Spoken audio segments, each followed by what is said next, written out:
The Yamato's Final Voyage, a 15-chapter epic. Chapter 1, The Suicide Mission. April 6, 1945. Admiral Seiichi Ito stood on the bridge of the Yamato, staring at orders that made his blood run cold. The largest battleship ever built was being sent to Okinawa with only enough fuel for a one-way trip. No air cover, no hope of return. But that wasn't the worst part. As he gathered his senior officers in the war room, their faces told him they already knew. Captain Kasaku Aruga broke the silent tension with a single question that would haunt them all. How do we tell 3,000 men they're sailing to their deaths? The answer came from an unexpected source, and what Lieutenant Nakatani said next would change everything about how they approached their final hours. Chapter 2, The Unspoken Truth. Nakatani's words hung in the air like smoke. We don't tell them it's suicide, we tell them it's destiny. The distinction seemed meaningless to Admiral Ito, but as Nakatani explained his reasoning, something shifted in the room. The young officer proposed they frame the mission not as a pointless sacrifice, but as the Yamato fulfilling the very purpose for which she was built, to fight until the end. The Admiral's hand trembled as he reached for the communication microphone. What he was about to announce to the crew would either inspire them or break their spirits entirely. But before he could speak, the ship's radar operator burst through the door, his face pale with terror. The Americans knew they were coming, and they were sending everything they had to stop them. Chapter 3, The Swarm Approaches. How many? Admiral Ito demanded. The radar operator's voice cracked. We're counting over 300 aircraft, sir. Hellcats, Corsairs, Avengers. It's the entire 5th Fleet Air Wing. 300 American planes against 1 battleship, 1 light cruiser, and 8 destroyers. The math was brutal, and every man in that room could calculate their odds of survival. They were effectively 0. Captain Aruga moved to the large tactical map and began marking positions with steady hands that betrayed none of the fear in his eyes. We have perhaps 6 hours before they reach us, he said quietly. I suggest we use that time wisely. What he meant by wisely would soon become devastatingly clear. But first, down in the engine room, Chief Engineer Matsuda had discovered something that could change the nature of their final stand. Chapter 4, The Engine Room Secret. Matsuda stood before a fuel gauge that shouldn't have been reading what it was reading. Against direct orders, someone had loaded additional fuel, enough for a return trip. But who had defied Imperial command, and more importantly, why? He traced the authorization signatures on the loading manifest, and his blood froze when he recognized the handwriting. This secret reached all the way to the top, and if he revealed it now, it would mean someone powerful had deliberately lied about the nature of their mission. The implications were staggering. As he climbed the ladders back to the bridge, each step felt heavier than the last. Should he tell the Admiral? Should he tell the crew? The extra fuel meant they had a choice, something no one was supposed to have on a suicide mission. But when he reached the bridge and saw what was happening on deck, he realized the choice had already been made for them.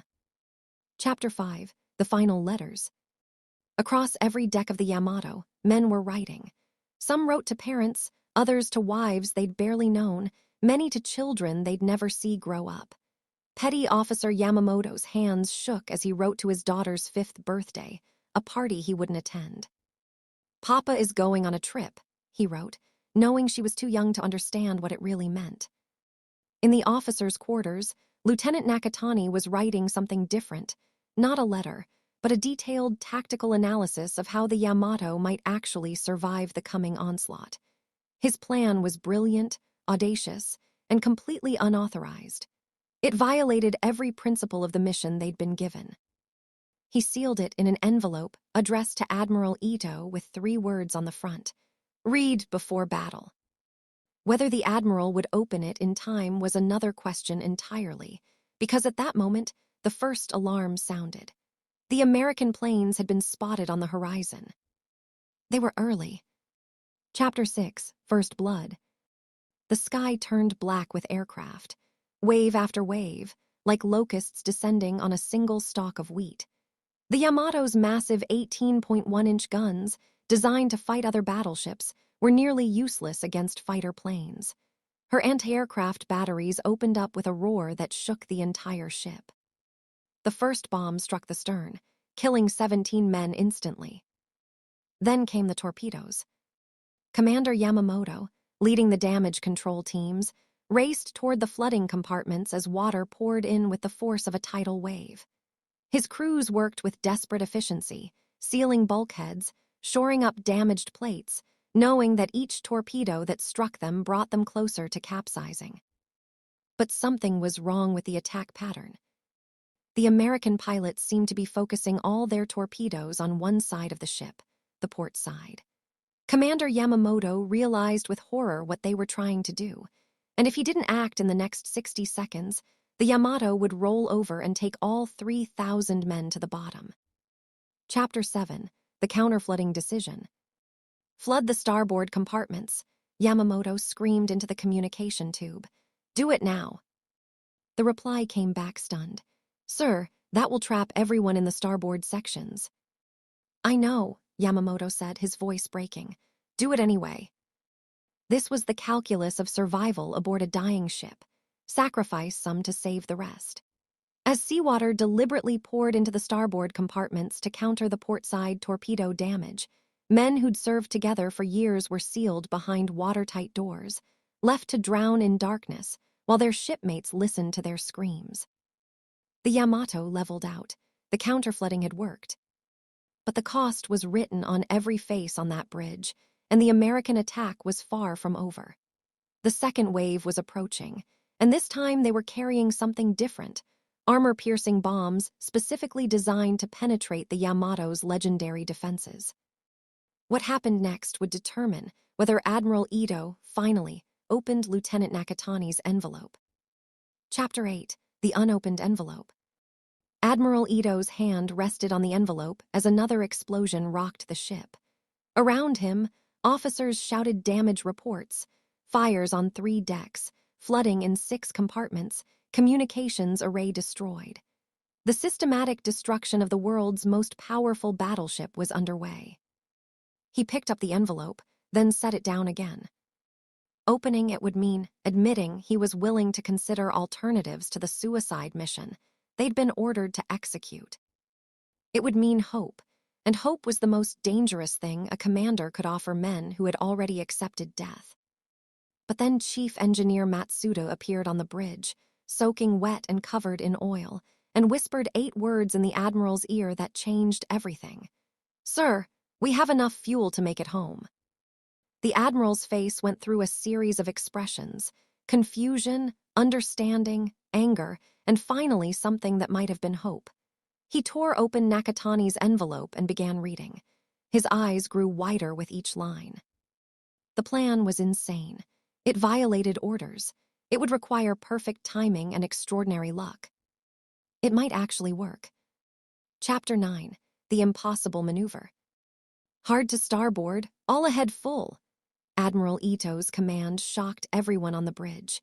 They were turning away from Okinawa, away from their mission objective, directly into the path of the next American wave.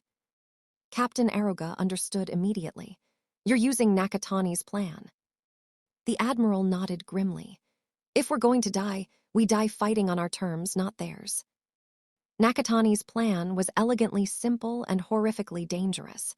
Use the Yamato's superior speed and maneuverability to force the American planes into attacking angles where their bombs and torpedoes would be less effective. Turn the ship into a moving fortress instead of a static target. The Yamato heeled over in a turn so sharp that men slid across decks. American dive bombers, already committed to their attack runs, found their target suddenly moving in an unexpected direction. Bombs that would have struck center mass instead splashed harmlessly into the sea. Torpedo bombers struggled to adjust their firing solutions. For the first time since the battle began, the Americans were missing. But then the Yamato's starboard lookout spotted something that made his blood run cold. And when he reported what he saw, even Admiral Ito's newfound hope began to waver. Chapter 10. The Fourth Wave. Sir, were counting another 150 aircraft approaching from the northeast. The fourth wave. No one had anticipated a fourth wave. The Americans were throwing everything they had at the Yamato, an unprecedented concentration of force against a single target. This wasn't just a battle anymore, it was personal. Down in the engine room, Matsuda pushed the Yamato's massive turbines beyond their designed limits. The ship shuddered with the strain. Steam pipes burst, scalding men who stayed at their posts anyway, because abandoning those engines meant abandoning the ship, and that was unthinkable. On the bridge, Admiral Ito made a calculation that would haunt historians for decades. He ordered half the crew, the youngest sailors, those with families, those with the most to lose, to abandon ship while the Yamato could still maneuver. The destroyers would pick them up. At least some would survive to tell the story. But when Lieutenant Commander Tanaka gave the order, not a single man moved. Chapter 11, The Refusal. "Did you not hear the order?" Tanaka shouted at the assembled crew. "Abandon ship, that's a direct command from the Admiral." Petty Officer Yamamoto stepped forward, still clutching the unfinished letter to his daughter. "With respect, sir, we heard the order. We refuse." The words, "we refuse," had never been spoken on a Japanese warship in combat. It was mutiny. It was insubordination. It was also the most profound act of loyalty any of them would ever witness. "If the Yamato dies, we die with her," Yamamoto continued, and 3,000 voices murmured their agreement. On the bridge, Admiral Ito's eyes filled with tears he refused to let fall. These men had given him something more valuable than obedience. They'd given him their trust. Now he had to earn it. "All stations," he commanded, his voice carrying across every deck through the damaged communication system. "We're going to fight like our ancestors, not to complete a mission, but to protect each other. Every gun, every man, every breath. Make them pay for every meter of ocean." The crew's response was a roar that could be heard over the sound of approaching aircraft engines. But what the Admiral didn't tell them was that Nakatani's plan had one final phase, the most dangerous part. And it required the Yamato to do something that would look, to the Americans, like complete madness.